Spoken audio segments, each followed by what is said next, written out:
시청자 비평 플러스는 YTN을 돌아봅니다. 티베트 강진, LA 산불 등 연초부터 사건, 사고로 얼룩진 지구촌입니다. 오늘 뉴스 리뷰 Y시간은 해외 사건, 사고 소식을 전한 YTN 보도 살펴보겠습니다.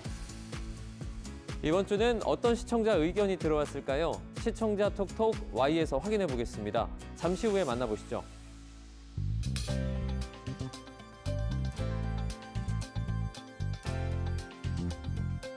시청자 여러분 안녕하십니까? 정지웅입니다. 최근 해외 일부 국가에서 사람 메타뉴모 바이러스가 크게 늘면서 지속적인 감시가 이어지고 있습니다. 이러한 호흡기 질환의 유행으로 팬데믹을 우려하는 목소리도 커지고 있는데요.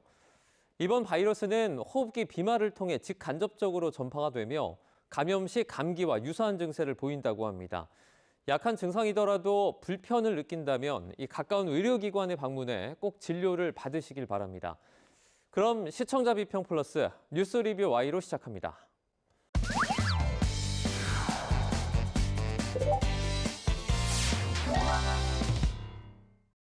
네, 세 분 어서 오세요. 안녕하십니까?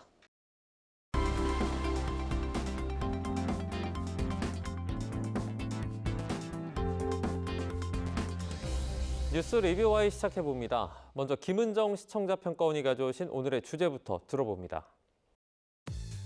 최근 중국과 일본에서 규모 6.9의 지진이 발생했습니다.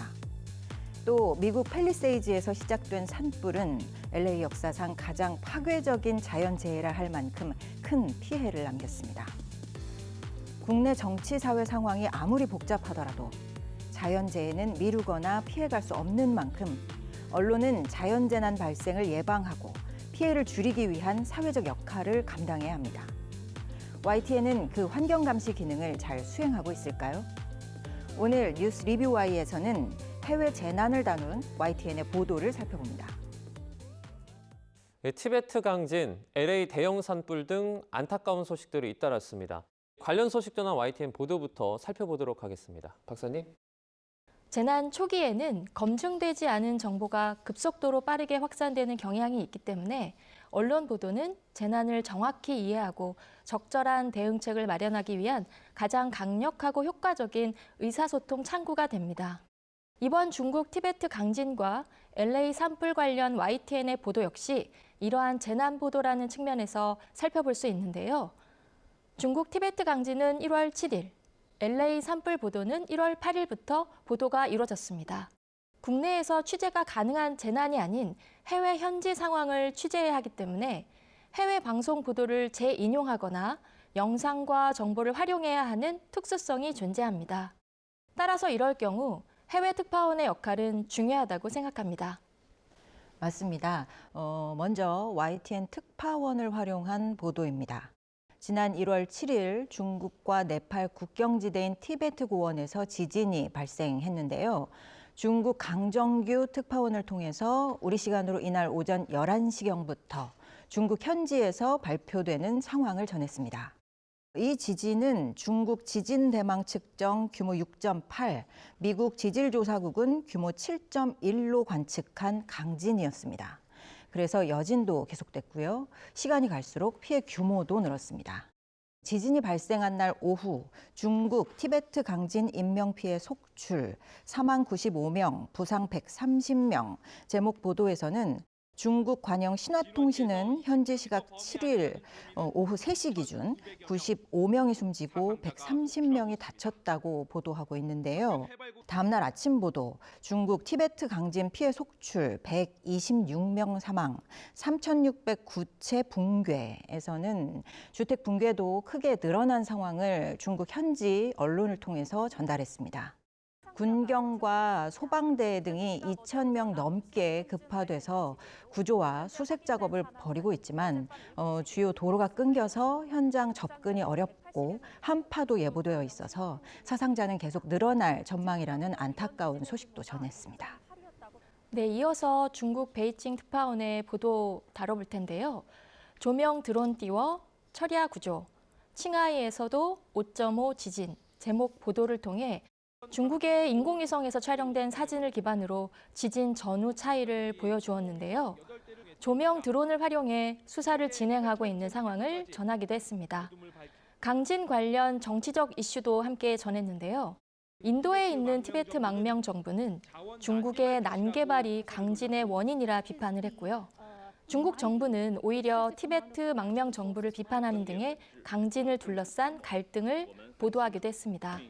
또 중국 정부가 밝힌 위로전을 보낸 해외 국가 리스트에 미국, 남한, 북한이 빠진 점을 보도하는 등 여러 정보를 활용한 뉴스라고 볼 수 있습니다. 이후 일본에서도 지진 발생 소식이 들려왔는데요.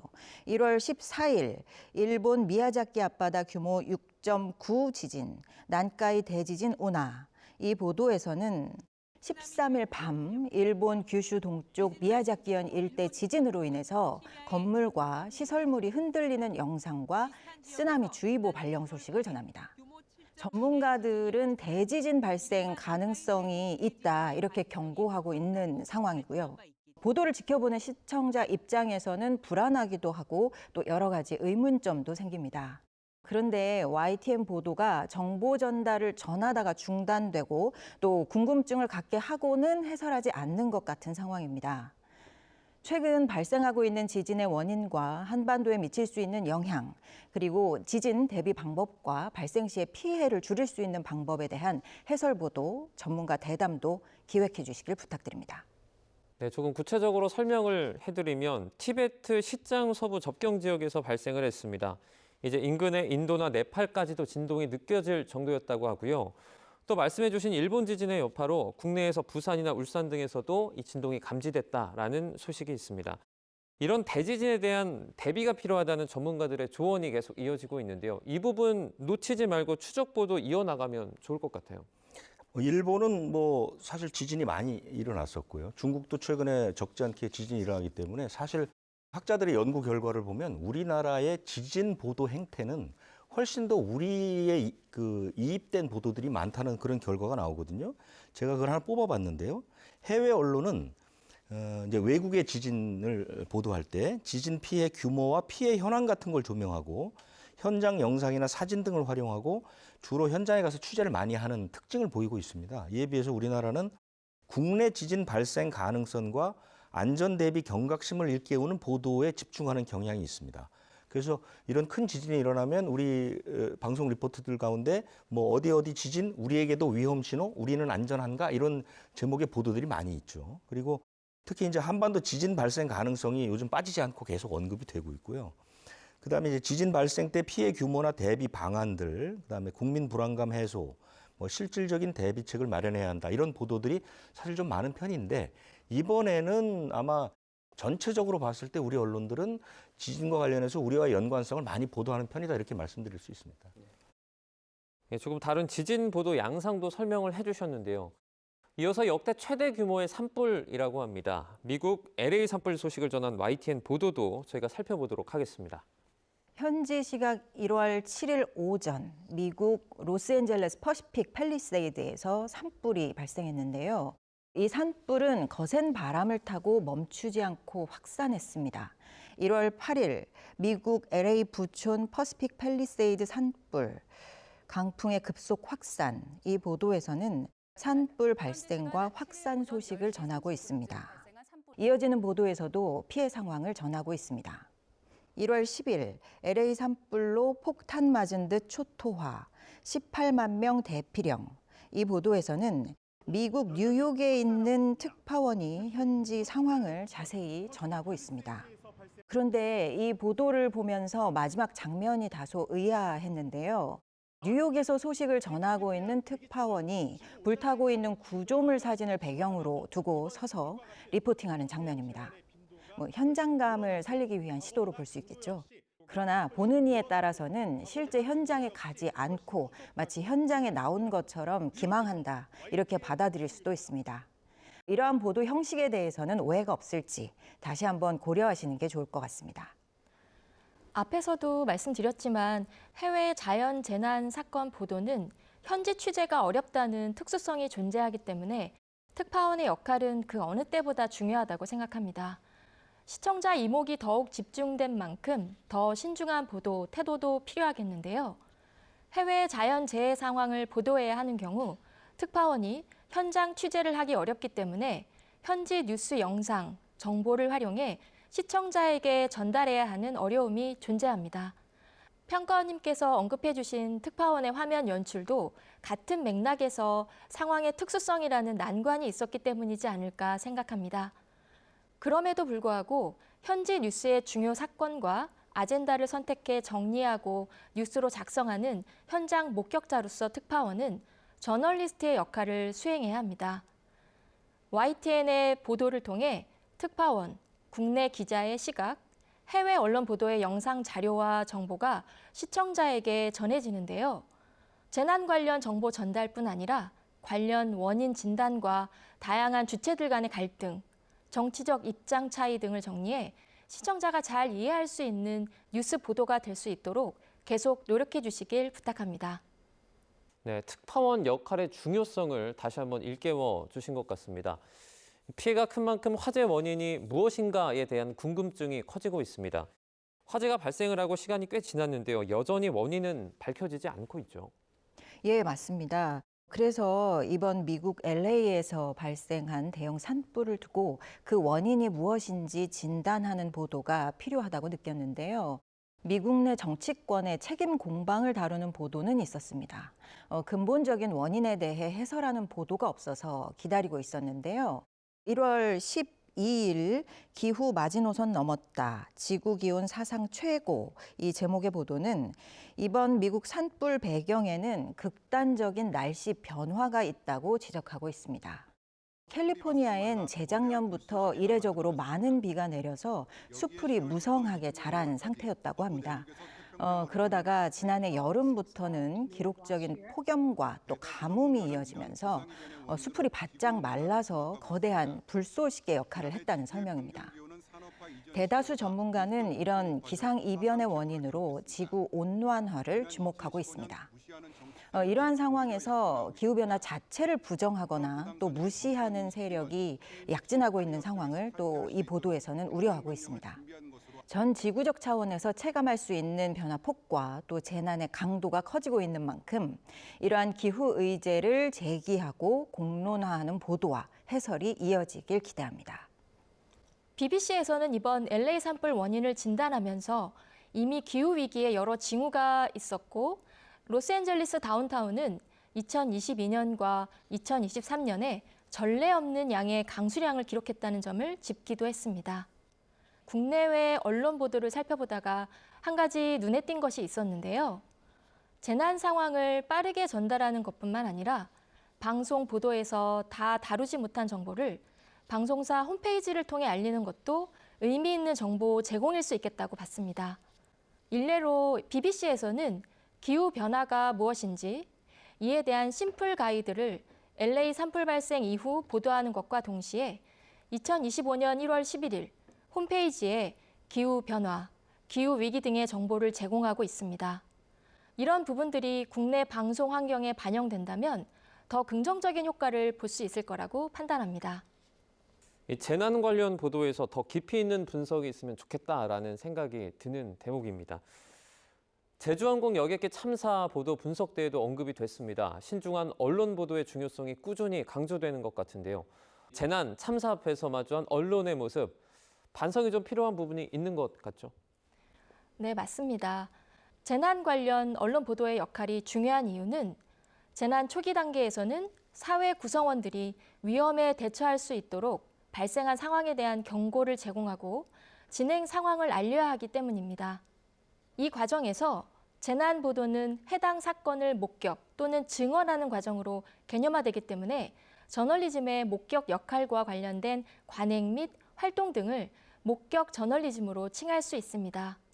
목격은 저널리즘의 핵심 용어로 저널리즘의 신뢰성과 진정성을 입증하는 증거 역할을 하기 때문에 설명되는 개념입니다. 또한 저널리스트는 현장에 존재하는 목격자 역할을 수행해 보도의 권위를 높인다고 평가됩니다. 재난 상황에서도 미디어는 목격을 우선해 다른 이들의 고통과 상실의 경험을 재구성하여 전달해주는 소통의 역할을 수행하여 왔다고 할 수 있습니다. 여러 사회적 참사와 재난을 겪고 또 재난 보도와 시행 착오를 거듭하면서 언론인과 학자, 정신건강 전문의가 광범위하게 논의하여 완성한 트라우마 예방을 위한 재난 보도 가이드라인이 마련되었습니다. 여기는 취재 현장에 나가는 기자와 심리적 어려움을 겪고 있는 언론인을 위한 트라우마 예방을 위한 포켓 가이드도 있습니다. 저는 여기서 트라우마 감수성이라는 표현이 특히 눈에 띄었습니다. 앞서 박사님이 말씀해 주신 것처럼 목격 저널리즘의 연장선상에서 보면 사실 재난 상황에서는 직접적인 피해 당사자들도 트라우마를 겪지만 재난 상황을 목격하고 또 보도하는 그리고 또 그 보도 결과로 인해서 비난받는 기자들도 트라우마를 갖게 됩니다.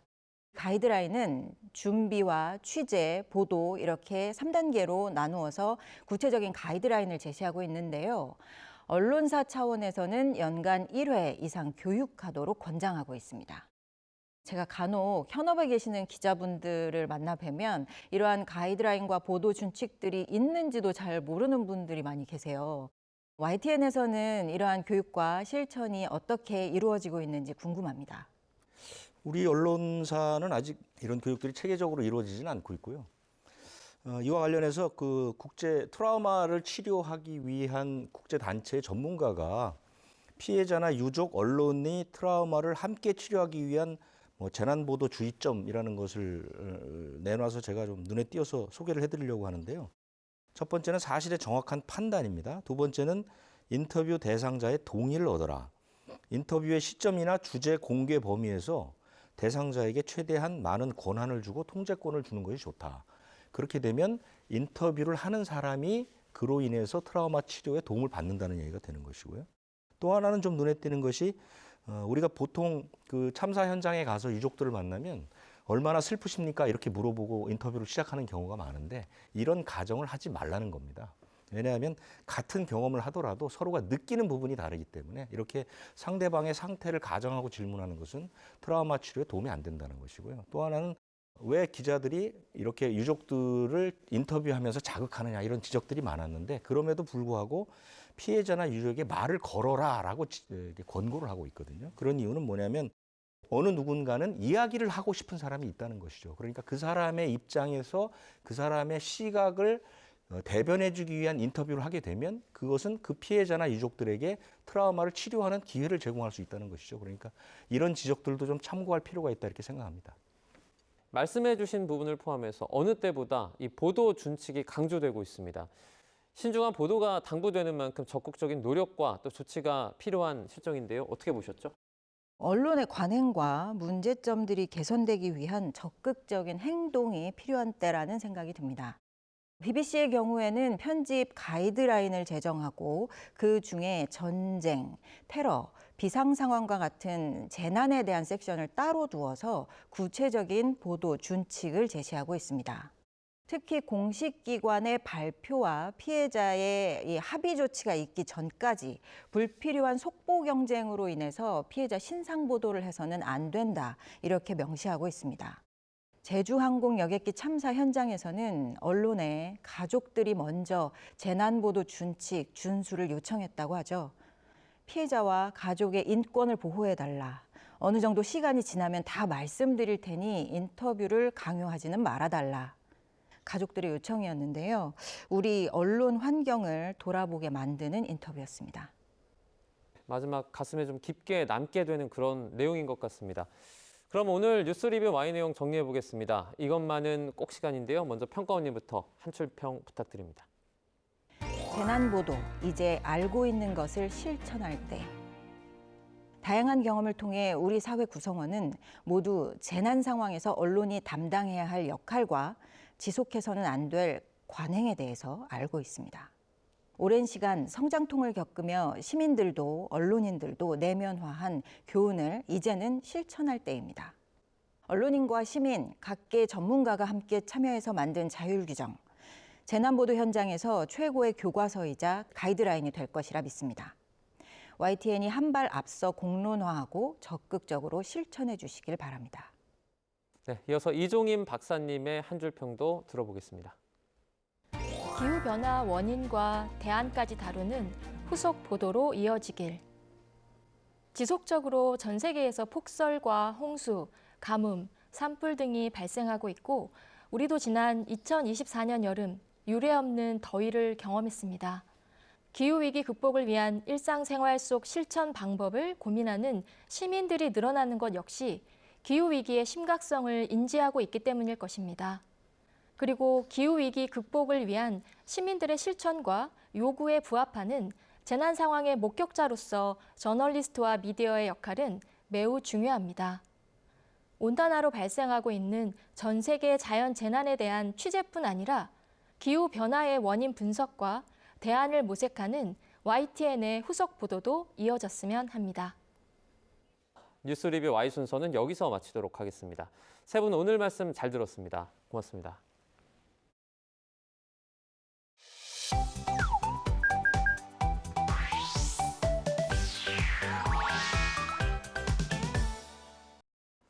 YTN을 향한 시청자 의견이라면 모두 귀 기울여 듣고 답하는 시청자 톡톡 Y 시간입니다. 오늘 주목한 시청자 의견을 AI 앵커 Y온이 소개해드립니다. 지금 바로 만나보시죠. 안녕하세요. AI 앵커 Y온입니다. 오늘의 첫 번째 주제는 초고령 사회에 대한 시청자 의견을 들어봤습니다. 자세한 내용 지금 바로 보시죠.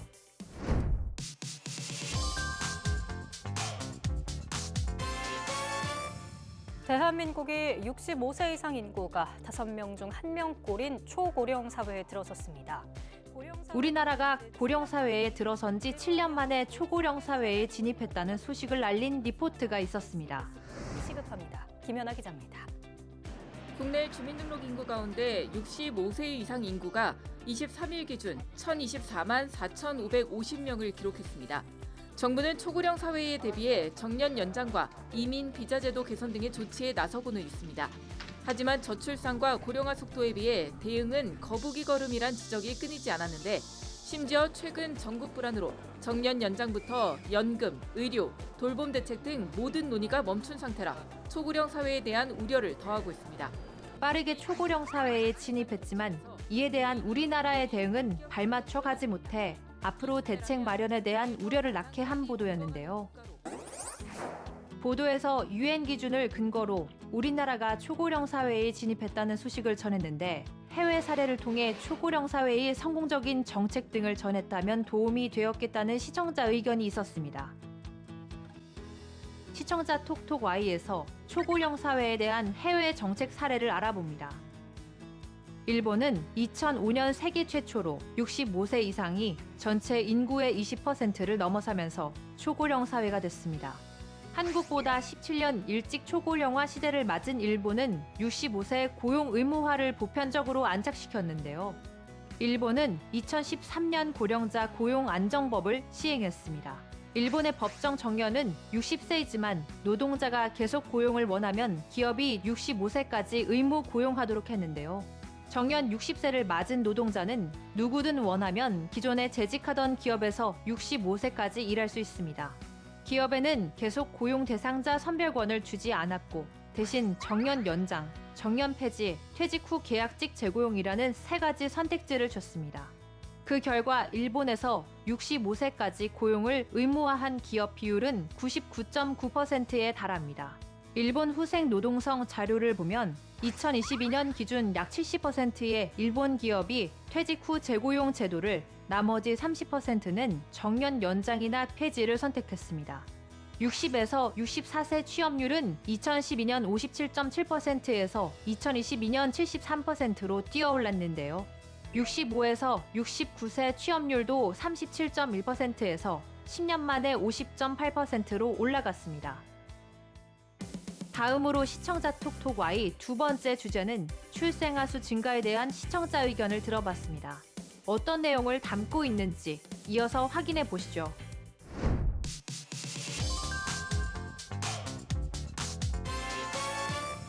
네, 10월 출생아 수가 14년 만에 최고 증가. 우리나라 출생아 수의 증가세가 이어지면서 통계청에 구체적인 수치를 전한 보도가 있었습니다. 통계청은 10월 출생아 수는 21,398명으로 1년 전보다 13.4% 증가했다고 발표했습니다. 코로나19 엔데믹 이후 혼인 건수가 늘고 주택 지원 등 정부의 정책도 영향을 미친 것으로 통계청은 분석했습니다. 출산과 혼인이 증가하게 된 원인을 짚고 이러한 증가 추세가 미치는 영향 등을 살핀 보도였는데요. 출생아 수가 전년 대비 13.4% 증가하며 14년 만에 최고 증가율을 기록했다는 보도였는데 증가율의 배경으로 꼽은 정부 지원 체계에 어떤 것들이 있는지 궁금했다는 시청자 의견이 있었습니다. 시청자 톡톡 Y에서 관련한 정책이 무엇인지 2025년 기준으로 살펴봅니다. 올해 들어 저출산에 대응하기 위해 결혼, 출산, 육아와 관련된 세제 혜택을 단계적으로 강화합니다. 자녀 세액 공제 금액은 작년 기준 첫째 15만 원, 둘째 20만 원, 셋째 이후 30만 원에서 올해부터 첫째 25만 원, 둘째 30만 원, 셋째 이후 40만 원으로 각각 10만 원씩 상향 조정하는데요. 결혼 비용 지원을 위해 혼인 신고 시 부부 1인당 50만 원씩 최대 100만 원 세액 공제하는 결혼 세액 공제 제도도 신설합니다. 혼인 신고를 한 해에 적용되며 생애 한 번 적용받을 수 있는데요. 2024년 1월 1일 이후 혼인 신고분부터 3년간 적용합니다. 본인이 근로장려금 수급에 불리하게 작용하는 일이 없도록 맞벌이 가구 소득상 한금액인 연 3,800만 원을 단독 가구 소득상 한금 연 2,200만 원의 2배 수준인 연 4,400만 원으로 대폭 확대합니다. 기업이 근로자에게 지급한 출산 지원금에는 근로소득을 전액 비과세하는데요. 출생일 이후 2년 이내 최대 2회까지 적용됩니다. 육아휴직 급여액은 육아휴직 기간에 따라 현행월 최대 150만 원에서 250만 원까지로 상향하는데요.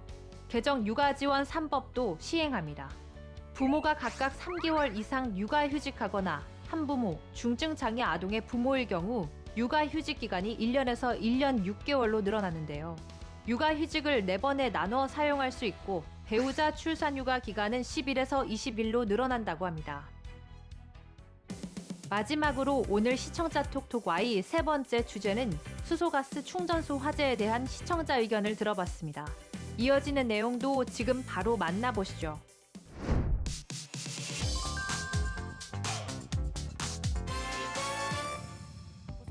최근 수소 충전소에서 화재 사고가 잇따르는 가운데 부산에서도 폭발성 화재가 발생한 소식을 알린 보도가 있었습니다. 부산 회동동에 있는 수소가스 충전소에서 불이 난 건 오전 9시쯤. 근처 건물 안에서 진동이 느껴질 정도의 큰 폭발음도 함께였습니다. 불이 난 충전소는 시내버스 등 수소가스 차량에 연료를 공급하는 시설로 건립 과정에서 안전사고를 우려한 주민 반대에 부딪히기도 했습니다. 충주의 수소 충전소 폭발 사고에 이어 부산에서도 화재 사고가 발생하면서 시설 안전에 대한 우려가 커지고 있음을 짚은 보도였는데요. 충주에 이어 부산까지 수소 충전소 화재 사고 소식을 전한 보도였는데 이에 대해 안전 점검 등 수소차와 충전소 등에 대한 정부 정책은 어떤 것들이 있는지 덧붙이면 좋겠다는 시청자 의견이 있었습니다. 내용을 보충하기 위해 시청자 톡톡 Y에서 수소차 및 수소 충전소에 대한 정책을 살펴봅니다. 환경부가 올해 수소 전기차 보조금 지원 예산을 7,218억 원으로 확정했습니다. 새해 첫날 환경부는 이 같은 내용을 담은 2025년도 보조금 지침을 발표했는데요. 환경부는 중점 보급 중인 수소버스의 안전성 제고 및 유지비 지원 차원에서 보증 기간을 넘긴 수소연료전지 118개에 대한 교체 비용도 지원하기로 했습니다. 더불어 수소버스 차종 다양화에 대비해 성능 좋은 차량의 보급을 유도하는데요. 이를 위해 지난해 8월에 신설한 수소버스 성능평가 기준이 본격적으로 적용됩니다. 앞으로는 수소연료전지 출력, 1회 충전 주행거리 등 총 11가지 수소버스 성능평가 기준을 충족하는 차량에만 구매 보조금이 지급되는데요. 또 수소버스의 신속한 고장 수리 및 안전 점검을 위해 수소버스 제작사를 대상으로 수소버스 정비센터 확충 및 긴급 현장 출동 서비스 제공을 의무화합니다. 수소버스 제작사는 수소버스를 보급한 모든 권역에 수소버스 정비센터를 한 곳 이상 두어야 하고 동일 권역 내 100대 이상의 수소버스 보급 시 2곳 이상, 그리고 500대 이상 보급할 경우 3곳 이상의 정비센터를 설치, 운영해야 합니다. YTN 방송의 부족 한 부분을 채우는 시청자 톡톡 Y 시간. 다음 주도 다양한 시청자 의견과 함께 돌아오겠습니다.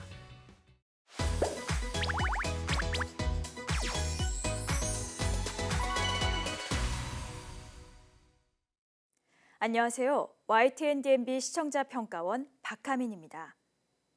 지난해 12월 29일에 무안공항에서 발생한 제주항공 여객기 참사.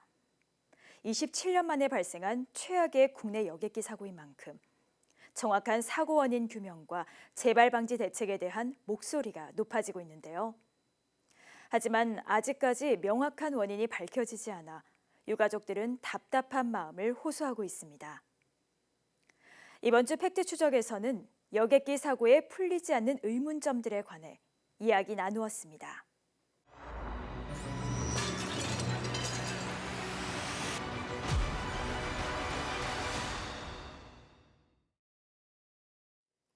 YTN 탐사 보도 프로그램 팩트 추적은 심층 취재를 통해 사회 현상 이면에 숨겨진 진실을 파헤치고 시청자들에게 사건에 대한 진실과 새로운 의견을 제시해 줍니다. 이번 주는 여객기 참사 전후의 상황을 분석하고 사고 원인으로 추정되는 점들과 남은 의문점들을 하나씩 짚어보았습니다. 먼저 그날의 긴박했던 사고 상황을 시간대별로 정리해 살펴보았습니다. 자료 화면과 함께 당시 상황을 애니메이션으로 재현하여 참사 직전의 순간을 분 단위로 추적해 보여주었는데요.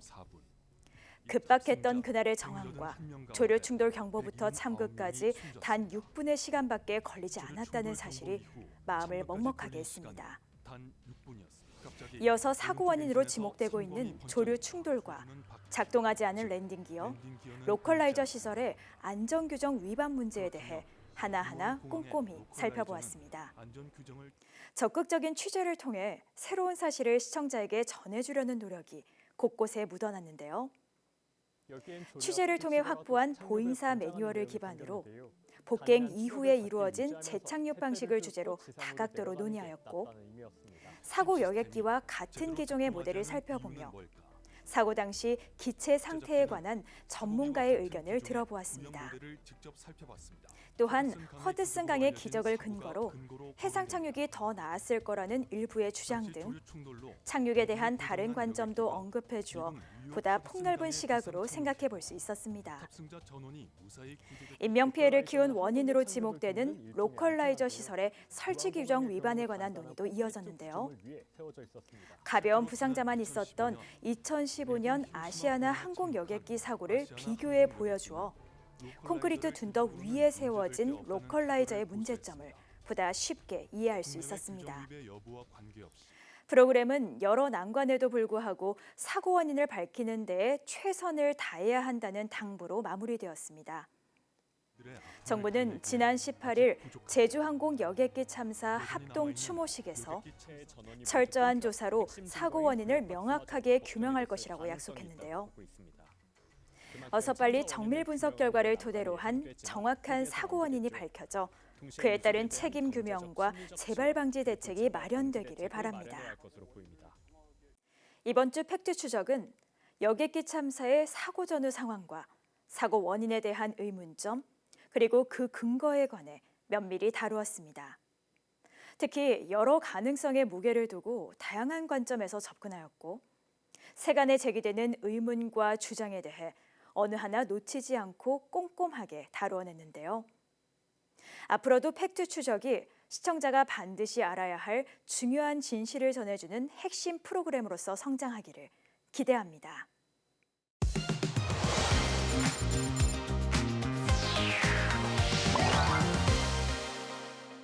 시청자 목소리로 YTN을 되돌아봅니다. 방송에 대한 여러 의견들 SNS와 홈페이지를 통해서 남겨주시고요. 시청자 비평 플러스는 다음 주 더 새로운 의견으로 돌아오겠습니다. 시청해주신 여러분 고맙습니다.